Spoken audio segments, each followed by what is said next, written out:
In this video, I'll be showing you a setting that's going to help you translate messages to English or your preferred language anytime you're on Zoom.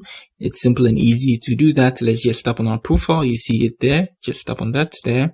Here we move to settings. Good. And on our settings, you can see team chats there. Just tap on that. So on here, you can see preferred language has been set to English. Just open that there.